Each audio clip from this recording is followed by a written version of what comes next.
Hello, everyone, and welcome to the Rising Like Incense podcast. I'm your host, Tom Canuel, and in this last episode of our series, we're going to be talking about the balance between unity and diversity. If you've paid attention to the creed at Mass, the Nicene Creed, or prayed the Apostles' Creed in the Rosary, could also call this as oneness and Catholicity, or being one in Catholic. So, believe it or not, this debate between one and Catholic was one of the most important in the writing of Sacrosanctum Concilium, and one that has quite the implications for beauty in the Catholic Church of today.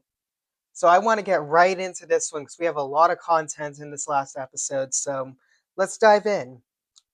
So, just like how we began our exploration of Vatican II, I want to jump right into the writings of Cardinal Joseph Ratzinger again, because I think he has a key observation when it comes to this tension between oneness and Catholicity.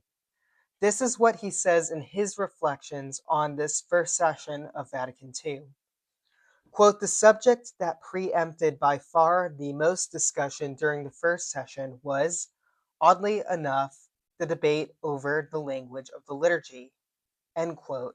Cardinal Ratzinger would continue by saying that the discussion on the language to be used in liturgy certainly did not lack color. Um, and there was this tension between those who were arguing for the preservation of the Latin language, which had been used in the Roman Rite for over 1,000 years, and of being able to use different languages. So those who were on the side of the different languages, there are quite a few. So Melkite Patriarch Maximus Sai would argue that the initial language of liturgy was Aramaic and not Latin. So why not open it up to language? And that's what Jesus would have spoken at the time the Gospels were written. Others like Cardinal Tatsuo Doi of Tokyo and Cardinal Lorraine Rugambwa of Tanzania, hopefully I'm saying those names right, argued that the use of vernacular language, quote, offered non-Western cultures the chance to express themselves in prayer to God, end quote. So in the end, the council would agree to retain the Latin language, but also pave the way for wider use of vernacular language. So, as we see in our modern Novus Ordo liturgy, most parishes chose to go and use the vernacular, which is great. But we're left with one important question about this. Why was language such an essential part of the debates on Vatican II? You think about the nature of reform, and reform can already be controversial. Why this focus on language and not other topics like the use of beauty, the use of art and music, or even like this tension with the ressourcement and aggiornamento? And ultimately, it's because language represented the highest point of tension between oneness and Catholicity. You see, in Sacrosanctum Concilium, we see this right from the start. The Council says in Article 21 that the Church has to maintain a balance between its, quote, unchangeable elements divinely instituted and of elements subject to change, end quote.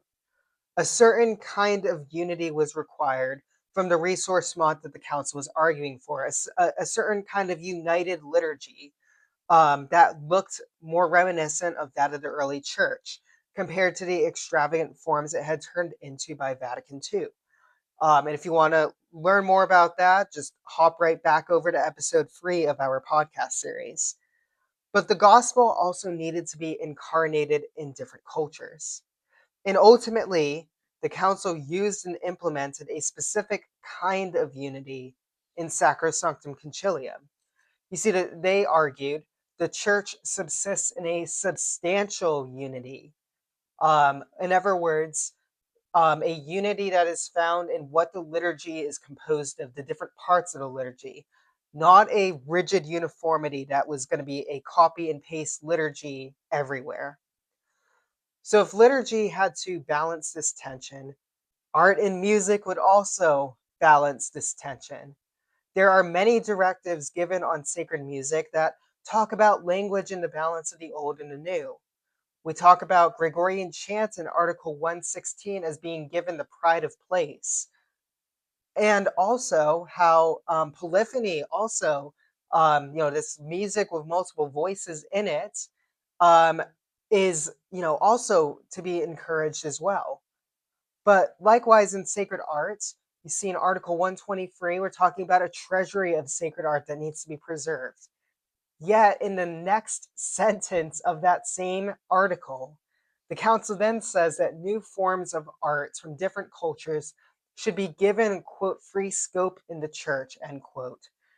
And just earlier states that the church, quote, has not adopted any particular style of art as its own, end quote.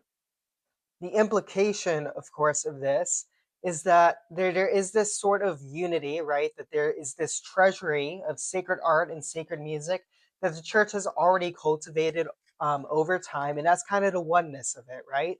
The one stemming back from the early church, stemming throughout the different ages, that there have already been beautiful forms of art that have contributed to liturgy, but also that art needs to have free range. In other words, that each church, and we know this from our own experience, looks different and oftentimes is different. Different styles of music are chosen over others sometimes.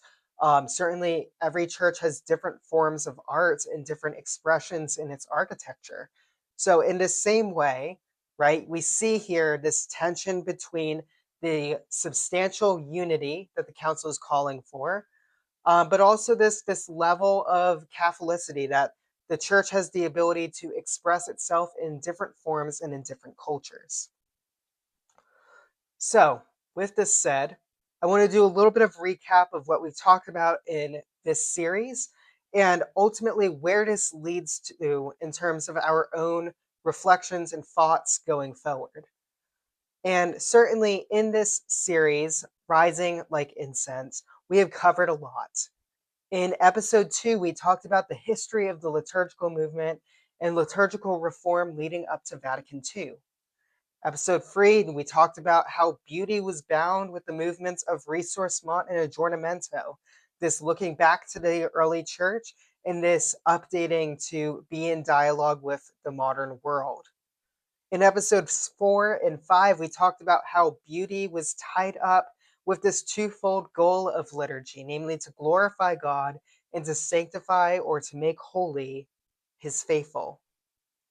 In episode 6, our last episode, we talked about how beauty was bound to catechesis, and we needed to be responsible for instructing everyone from priests and religious to members of the lay faithful on liturgy, music, and art. Finally, in today's episode, we talked about the substantial unity of beauty in liturgy, which is bound to many forms, which we talk about in our Catholic identity, but also unite us together as one body of Christ in the liturgy. But one question remains: where does that lead us to today? Well, very simply put, and these are just some of the observations that I have made based on this research and what we've talked about in this series so far, I would argue that the Council's writings on beauty and Sacrosanctum Concilium give us a middle way. In our modern world, we tend to find liturgy, much like politics and many other sectors of US culture, to be very polarized. And we actually see this tension in the council too. We talk about the debates on language, right? But the bishops find a middle way that allows for us to be able to maintain the tradition with what we have and what has been cultivated over the course of time over the last 2,000 years of Catholicism, while also being open to newness in art and music.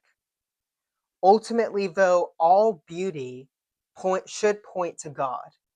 And ultimately, all beauty should bring us more fully into the liturgy. It should also encourage us to participate and to enter more deeply into what happens before us at each Mass in the Eucharistic sacrifice. Beauty, when it was used in Sacrosanctum Concilium, was never meant to be something divisive, but rather something that promoted unity, and at that, a substantial unity, as we have learned about today. So before we officially conclude this series, I just want to thank you all for sticking with me during these episodes. I hope that you took something away, and I thank you for listening. If you want to learn more about Vatican II or find ways on how to transmit or give this knowledge to others, be sure to check out our website listed in the description of this series.